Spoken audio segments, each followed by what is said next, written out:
Hey guys, in this video we're going to be breaking down the VBT dashboard sheet that has the sole purpose of keeping all of your strength training data in one spot for as much as a 6-week cycle. There's 6 sessions built in here, separated by a weekly date reference.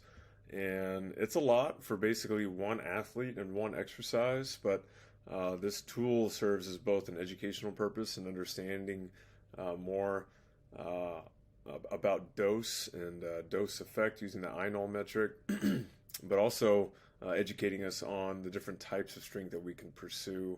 But essentially, once you have your name, the exercise, your known 1 rep max, and then what we call the minimum velocity threshold, the 1 rep max threshold, then you'd move on to putting in some degree of profiling data. I'll explain here in a second. And once that's done, you basically just start populating your set and rep scheme here. And as you go along, putting in the set average velocity for those sets as you go, and then it starts kind of displaying here in these other graphs how you're trending for that cycle, which is pretty important. So let's kind of walk through that real quick. Again, name, exercise, known rep max, the threshold here, and then here is an example of a profile. One that I've created and that I like, that's paired with these sheets that I'm providing here. It's called the 963 protocol, and so that protocol specifically will be addressed in that video for that sheet. So we won't go into detail much here, but any profile really can do with whatever percent you want and whatever speed you end up getting. But we'll kind of start from scratch here, or even let me actually just delete some of the data here, and you'll kind of see how things change based on the accuracy of that profile. The profile will always be better with more data to kind of guide what actually is your max. And then once this is established, you can start looking at trends from a load velocity profile standpoint, like pre-cycle, post-cycle. Here's a great chart here that shows how much maybe faster I'm moving these submaximal loads, and or establishing a optimal trend line that we'd like to see once this cycle is complete.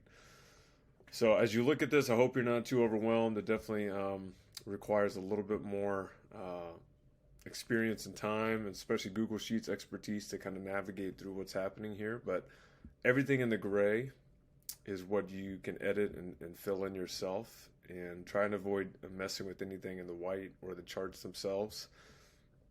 And as you go from sessions 1 through 6, you really start to have a nice picture here of the way things are trending pre-cycle, post-cycle, which is the whole purpose of this dashboard, to see how much better you're moving things.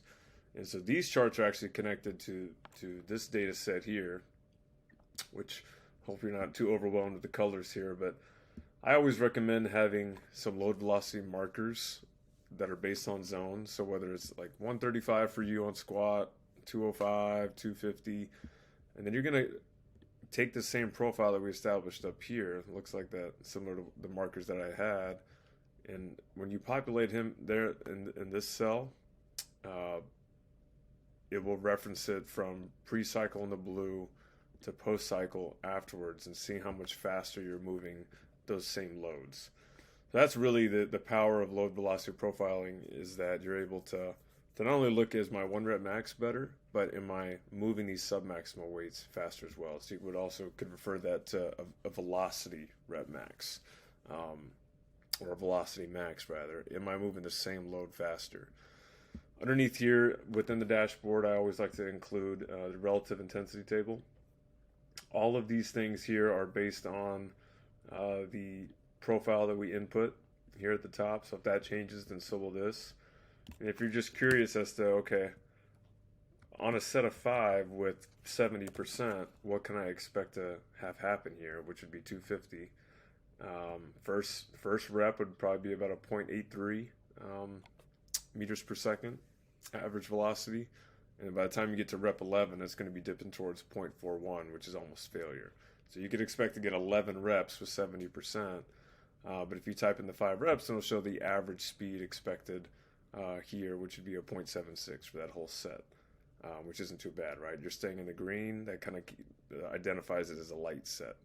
All right, but if I'm going to do 8, then that should change the color. If I'm going to do 11, then now we're getting close to a max, things like that. So even though theoretically you probably couldn't do 12, or actually maybe you could. Maybe you can get as many as 15. The speed here is the trend associated with the profile, so you may not get that far. But it's a really cool little chart just to see and assess, the relative intensity of your set and rep scheme. I didn't want to make this video too exhausting, but I know that there is more to explain. Hopefully, as you navigate it yourself, you can start answering some of your questions. I think what's important here is that you just understand that as you populate these data sets, they start showing up on the chart with some of the dosing metrics, such as INOL, VINOL, RPE, and tonnage. INOL is simply the percent multiplied times the reps, which gives a score of, let's say, 0.12 for that set. And then what's shown here, INOL, is the total INOL score of this whole workout, of 4 sets of 5 and then a set of 3. Or if you look down here, this is a lot of sets. You got 5, 2, 2, 2, a set of 10 is brutal, and then 4 follow-up sets of 5 with the same weight. The INOL is going to be a pretty high, 1.22. And if you want to just reference, okay, what does that even mean? INOL score, it's shown up here to kind of show what MEV even refers to, what MAV refers to. That's all quickly pulled up there. And VINOL then is once you've put your speed in here for those sets of what you average for that set, it will actually give you a VINOL score of what the dose effect actually was. So it's predicting that if I'm doing this percentage at this weight, then it's going to have this effect on my body. But velocity allows you to say, well, actually, I moved it faster than what was predicted my profile to be, or slower. In that case, the dose effect will change and be lower or higher or the same from the original. So this is a new metric that I came up with that I think is really valuable to us as practitioners, and even just as athletes going through this, just kind of feeling out, even as you type this in during the set, how you're trending for that session. And then, of course, how you're trending for the entire cycle. So if you look here on this top chart, the VINOL is pretty much lower than the INOL for every single session. So it was actually easier than what was planned, except for week 2. Week 2, readiness was not good. I got crushed, and it was way harder than anticipated, and it ended up being an MAV session instead of an MEV. So pretty unique metrics there that help with dosing, but for the most part, that's the purpose of this dashboard. And so there's a couple other tabs here. One is everything in a kilo version. This load velocity tracking deal just kind of isolates just the pre and post cycle metrics that you might want to see just by themselves, so that it's nice and clean if you want to print it out. The same goes here with comparing maybe 2 different cycles, a back squat and a front squat, for example. And then the last are some guidelines to kind of help educate you on what it is that you're looking for here. So with dosing, I hope this was helpful. I'm available if you guys still have questions. Happy to help, and appreciate your support in purchasing this sheet, and look forward to hearing how you guys take advantage of these tools.